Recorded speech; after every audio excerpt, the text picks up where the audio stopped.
அனைவருக்கும் வணக்கம். Daily banking and SSC point of வியூல 5 கொஸ்டின்ஸ் கரண்ட் அஃபேர்ஸ்லேருந்து பார்ப்போம். இன்னைக்கு என்ன கொஸ்டின்ஸ் இருக்கு அப்படின்னு சொல்லி பார்ப்போம். First one, which of the following country is the newest member to join Abraham accords அப்படின்னு சொல்லி கேட்டிருக்காங்க. அதாவது இந்த ஆப்ரகாம் உடன்படிக்கையில புதுசா சேர்ந்த நாடு எது அப்படின்னு சொல்லி கேட்டிருக்காங்க. இந்த அக்ரிமெண்ட் அப்படிங்கிறது 2019ல போட்டிருப்பாங்க. இஸ்ரேலுக்கும் இஸ்லாமிக் கண்ட்ரீஸ்க்கும் ஒரு ரிலேஷன்ஷிப், டிப்ளமேட்டிக் ரிலேஷன்ஷிப் ஸ்டார்ட் பண்றதுக்காக இந்த ஆப்ரஹாம் அக்கார்ட்ஸ் அப்படிங்கிறத சைன் பண்ணியிருப்பாங்க. ஸோ அதில் யாரெல்லாம் மெம்பர்ஸாக இருக்காங்க ஆல்ரெடி அப்படின்னு சொல்லி பார்த்தீங்கன்னா, யுஏஇ இருக்காங்க, பஹ்ரைன் இருக்காங்க, சூடான் இருக்காங்க, மொராக்கோலாம் இருக்காங்க ஆல்ரெடி மெம்பர்ஸ் இதில். சரியா? இப்போ ரீசெண்டாக ஜாயின் பண்ணது யாருன்னா கசகஸ்தான் வந்து ஜாயின் பண்ணியிருக்காங்க. ஓகேவா? அடுத்தது, loans written off by public sector banks in past 5.5 years. So கடந்த 5.5 ஆண்டுகளில் எவ்வளோ லோன்ஸ் ரைட் ஆஃப் பண்ணியிருக்காங்க, பப்ளிக் செக்டார் பேங்க்ஸ் மட்டும் எவ்வளோ லோன்ஸ் ரைட் ஆஃப் பண்ணியிருக்காங்க அப்படிங்கிற டேட்டாவை பார்லிமெண்ட்ல ப்ரெசென்ட் பண்ணியிருக்காங்க. ஸோ அதன்படி பார்க்குறப்ப 6.15 லேக் க்ரோர் லோன்ஸை வந்து ரைட் ஆஃப் பண்ணியிருக்காங்க. ஓகேவா? ரைட், வெய்வர் பண்ணியிருக்காங்க, அவ்வளோதான்.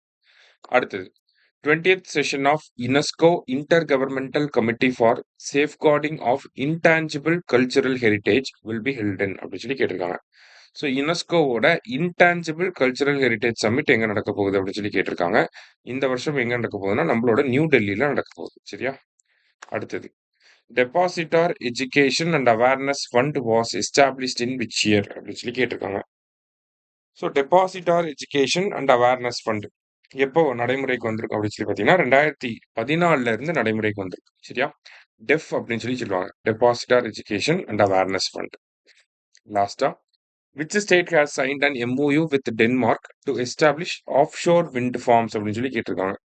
ஸோ நமக்கு ஆன் ஷோர் அப்படின்னு சொல்லி பார்த்தீங்கன்னா லேண்டில் இருக்கக்கூடியதை ஆன் ஷோர் அப்படின்னு சொல்லி சொல்லுவோம்.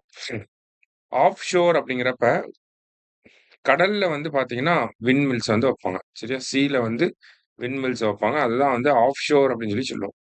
ஸோ எந்த கவர்மெண்ட் வந்து டென்மார்க் கூட அக்ரிமெண்ட் போட்டிருக்காங்க அப்படின்னா தமிழ்நாடு தான். ஏன் டென்மார்க் அப்படின்னு சொல்லி பார்த்தீங்கன்னா டென்மார்க் தான் இந்த ஆஃப் ஷோர் விண்ட் எனர்ஜியில் ஹை ஹைலி குவாலிஃபைடு ஒரு top energy generator in terms off sure wind ஃபார்ம்ஸ்னா அவங்க தான். சரியா? அதனால அவங்களோட போட்டிருக்காங்க. சரியா? இன்னைக்கு 5 கொஸ்டின்ஸ் பார்த்துருக்கோம். தேங்க்யூ. சுரேஷ் IAS அகாடமி, வெற்றியின் முகவரி.